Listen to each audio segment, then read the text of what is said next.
அல்லாஹுடைய தூதர் ஸல்லல்லாஹு அலைஹி வஸல்லம் அவர்கள் மதீனாவிலிருந்து உம்ராவிற்காக ஹஜ்ஜிக்காக புறப்படக்கூடிய ஹாஜிகளுக்கு துல் ஹுலைஃபா என்ற இடத்தை மீகாத்தாகவும், ஜுஹுஃபாவையும் நஜ்து வாசிகளுக்கும் கர்னுல் மனாசில் என்ற மீகாத்தையும், யமன் வாசிகளுக்கு யலம்லம் என்ற இடத்தில் எஹ்ராம் கட்டும் எல்லைகளாக நிர்ணயித்துள்ளார்கள். இந்த மீகாத்துடைய எல்லைகளுக்கு முன்பாகவோ அல்லது அந்த இடத்திலோ ஹஜ்ஜிக்காக உம்ராவுக்காக செல்லக்கூடியவர்கள் எஹ்ராம் கட்ட வேண்டும். அந்த மீகாத்தை தாண்டி ஹஜ்ஜிக்காக உம்ராவுக்காக செல்லக்கூடியவர்கள் எஹ்ராம் கட்டாமல் அந்த பார்டரை ஒரு 100 மீட்டர் தாண்டிவிட்டாலும் அவர்கள் பரிகாரமாக ஒரு ஆட்டை அறுக்க வேண்டும் என்பது நமக்கு தெரிந்த ஒரு விஷயம். அதேபோன்று மக்காவில் உள்ளே இருக்கக்கூடியவர்கள் மக்கா வாசிகளாக இருந்தால் அவர்கள் இருக்கக்கூடிய இடத்திலேயே எஹ்ராம் கொட்டிக்கொண்டு அவர்கள் ஹஜ்ஜிக்காக உம்ராவுக்காக செல்வார்கள். அல்லாஹுடைய தூதர் ஸல்லல்லாஹு அலைஹி வஸல்லம் அவர்கள் முதலில் 2 முறை உம்ரா செய்திருக்கிறார்கள். பிறகு அல்லாஹுடைய தூதர் அவர்கள் கடைசியில் ஒரு ஹஜ்ஜி செய்தார்கள். அல்லாஹு தூதர் அவர்கள் ஹஜ்ஜி செய்வதற்கு முன்பு துல்காதா, அதாவது இப்போ ஷவ்வாலுடைய மாதம் நிறைவேறுகிறது, அடுத்த மாதம் துல்காதாவுடைய மாதம். அல்லாஹுடைய தூதர் அவர்கள் செய்த 2 உம்ராக்களுமே துல்காதாவுடைய மாதத்திலேயே அமைகிறது. இந்த போன்ற சுன்னத்துகள் ஹாஜிகளுக்கும் அமையும். ஏனென்றால் துல்காதாவுடைய மாதத்தில் தான் பெரும்பாலான ஹாஜிகள் அங்கே செல்வார்கள். ஹஜ்ஜி செய்வதற்கு முன்பு துல்காதாவுடைய மாதத்திலே உம்ரா செய்வார்கள்.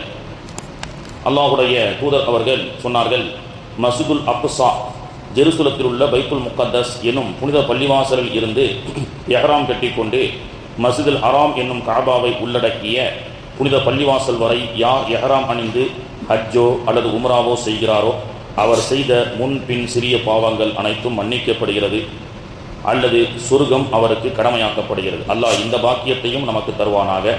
3வது சிறப்பான மஸ்ஜிதுல் அக்ஸா, அங்கும் செல்ல வேண்டும். அங்கு செல்வதால் கிடைக்கக்கூடிய சிறப்பு என்ன தெரியுமா? மஸ்ஜிதுல் அக்ஸா என்று சொல்லக்கூடிய பலஸ்தீனில் இருக்கக்கூடிய பள்ளிவாசல், அந்த ஊருக்கு செல்வதால் பொதுவாக மக்காவுக்கும் மதீனாவிற்கும் சென்று உம்ரா செய்தால் ஹஜ்ஜி செய்தால் பாவங்கள் மன்னிக்கப்படும். அதேபோன்று மஸ்ஜிதுல் அக்ஸாவுக்கு இருக்கக்கூடிய சிறப்பு என்னவென்றால் அல்லாஹ் குர்ஆனிலே சொல்லுகின்றான், மஸ்ஜிதுல் அக்ஸா என்று இருக்கக்கூடிய சிறப்பான அந்த பூமியிலே நபிமார்கள் வாழ்ந்து கொண்டிருக்கின்ற அந்த பூமிக்கு யார் செல்வார்களோ, வயிற்குள் நதுகுலு ஹாதிஹில் கரியத்த, அந்த ஊருக்கு சென்றால் நீங்கள் பாவ மன்னிப்பு தேடுங்கள். அப்படி அந்த ஊருக்கு சென்று உங்களுடைய கால் பாதம் பட்டபோது யார் பாவ மன்னிப்பு தேடுவார்களோ அவர்களுடைய பாவங்கள் மன்னிக்கப்படும் என்று சொன்னார்கள். அந்த ஊருக்கு போனாலே பாவங்கள் மன்னிக்கப்படும் என்ற சிறப்பு மஸ்ஜிதுல் அக்ஸாவுக்கு இருக்கிறது. எனவே 3 சிறந்த பள்ளிவாசலில் ஒன்று மஸ்ஜிதே அக்ஸா. அங்கே சென்று அங்கிருந்து எஹ்ராம் கட்டிக்கொண்டு மக்காவுக்கு செல்வது என்பது இன்னும் சிறப்பிற்குரிய கூடுதல் சிறப்பாக இருக்கிறது. இப்போ எஹ்ராம் உம்ராவுக்காக எஹ்ராம் என்ற தையல் இல்லாத ஆடையை ஆண்கள் அணிந்து கொள்வார்கள். பெண்கள் அவர்கள் அணிந்திருக்கக்கூடிய ஆடை எஹ்ராமுடைய ஆடையை அணிந்த பிறகு மீகாத்துக்கு செல்லும் பொழுது, மீகாத்து வந்துவிட்டால் அல்லாஹும்ம இன்னி உரீதுல் உம்ரத ஃபயஸ்ஸிருஹா லீ ஃபதகப்பல்ஹா மின்னி, இறைவா உம்ரா செய்ய நாடுகிறேன், என்னுடைய உம்ராவை லேசாக்குவாயாக, என்னுடைய உம்ராவை ஏற்றுக்கொள்வாயாக என்று 2வதாக நீயத் செய்து கொள்வார்கள். 3வது நீயத் செய்த உடனேயே அடுத்து ஹாஜிகளுக்கு உண்டான கடமை என்னவென்றால், சுன்னத் என்னவென்றால், லப்பை அல்லாஹும்ம லப்பை லப்பை லா ஷரீக லக லப்பை இன்னல் ஹம்த வ நிஅமத லக வல் முல்க் லா ஷரீக லக் என்று அந்த நீயத்து எல்லையில் வைத்ததோடு மக்காவுக்கு உள்ளே காபாவை பார்க்கும் வரை அந்த லப்பைக்கை முடிந்தவரை ஹாஜிகள் சொல்லிக்கொண்டே இருக்க வேண்டும். இப்பொழுது வெளியூரிலிருந்து நாம் ஹஜ்ஜிக்காக உம்ராவுக்காக சென்னாலும் முதல்ல உம்ரா தான் செய்ய போகிறோம். இப்படியாக எஹ்ராமை கட்டிட்டு மீகாத்துக்குள்ள நீயத்தை வச்சுட்டு லப்பைக்கு ஓதிட்டு நாம் மக்காவுக்குள்ளே போய் என்ட்ரி ஆகி நம்மளுடைய இருப்பிடத்திற்கு சென்று விடுவோம். இருப்பிடத்திற்கு சென்றவுடன் எல்லோரும் கூடி ஆலோசனை செய்வார்கள். எல்லோரும் சேர்ந்து சென்று உம்ரா செய்யலாம். அதுக்கு முன்னாடி என்ன செய்யணும், ரூமில் உங்களுடைய லக்கேஜ் எல்லாம் வச்சுட்டு எல்லோரும் இத்தனை மணிக்கு நம்ம உம்ரா செய்யலாம். உதாரணத்துக்கு மிட் நைட்டு ஒரு 10 மணி 11 மணிக்கு போகிறோம், பயண கலைப்பு. சரி, மறுநாள் காலையில் ஃபஜர் முடிச்சுட்டு உம்ரா செய்யலான்னு ஒரு முடிவு பண்ணுறோன்னு வச்சுக்கோங்க. நைட்டு ஒரு 10 மணிக்கு ரூமில் போய் லக்கேஜை வச்சுருவோம். இதில் நிறைய பேர் பண்ணக்கூடிய மிஸ்டேக் என்னன்னு சொன்னால், லக்கேஜ் வச்சுட்டு எல்லாம் சாப்பிட வருவாங்க. அப்போ பயண கலைப்பில் என்ன செய்வாங்க, எஹ்ராம் கட்டியிருப்பாங்க. குளிக்கலாமான்னு கேட்டால் குளிக்கலாம், தப்பு கிடையாது. ஆனால் எஹ்ராமை நம்ம எப்போ வரைக்கும் பாதுகாக்க வேண்டும் என்றால், முடி கலைவதை வரை, சரி முடிக்கிற வரைக்கும் எஹ்ராமுடைய உடையில் அணையணும். சில பேர் என்ன செய்வாருன்னா, ரூமுக்கு போவார், அஜரத்தை குளிக்கலாமா, தாராளமாக குளிச்சு கோத்தா, பாத்ரூம் போயிட்டு லுங்கி கட்டிடுவார், கையில் உள்ள ஆடையை கட்டிடுவார், மறந்துடுவார். எப்போவுமே அந்த எஹ்ராமுடைய ஆடையிலே இருக்கணும். அந்த எஹ்ராமுடைய ஆடையை பின்பற்றணும். என்ன பண்ணுவார், எஹ்ராமை கரட்டிட்டு கைலி கட்டிடுவார், அடுத்து சோப்பை போட்டு நல்லா குளிப்பார். அப்போ 2 விஷயத்தை அவர் தவற விட்டுட்டார். எஹ்ராமுடைய நிலையில் தையல் ஆடையை உடுத்துட்டார், தப்பு பண்ணிட்டார். 2வது வாசனை திரவியத்தை போட்டு குளிச்சிட்டார். எப்படி குளிக்கணும்? குளிக்கிற அவசியமாக இருந்தால் எஹ்ராம் துணியை வச்சு தான் குளிக்கணும்.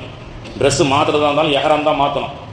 கேன்டீனுக்கு வருவார் டிஷர்ட்டை போட்டுட்டு, அதில் தலையில் ஏதாவது குல்லாவை போட்டு வந்திருக்கிறார். அன்றைக்கி கூட குளிர் காலத்தில் போயிருந்தோம்.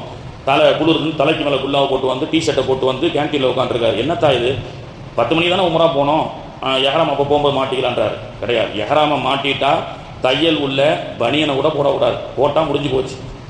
அதே போன்று வாசனை திரவியங்கள் தடவக்கூடாது. அந்த எஹ்ராமுடைய ஆடையிலேயே அந்த சிஸ்டமேட்டிக்கில் அந்த ரூல்ஸுக்குள்ளேயே இருக்கணும். எப்போ வரைக்கும்? முடி கலைகிற வரைக்கும் இருக்க வேண்டும் அப்படின்றது தெரிந்து கொள்ள வேண்டும். இப்போ பெண்கள் போன உடனே அவங்களுக்கு குளிப்பு கடமையாயிருச்சு. கூட போன எல்லாரும் உம்ராவை போயிட்டாங்க. அவங்க என்ன செய்யக்கூடாது? தவாஃப் செய்யக்கூடாது.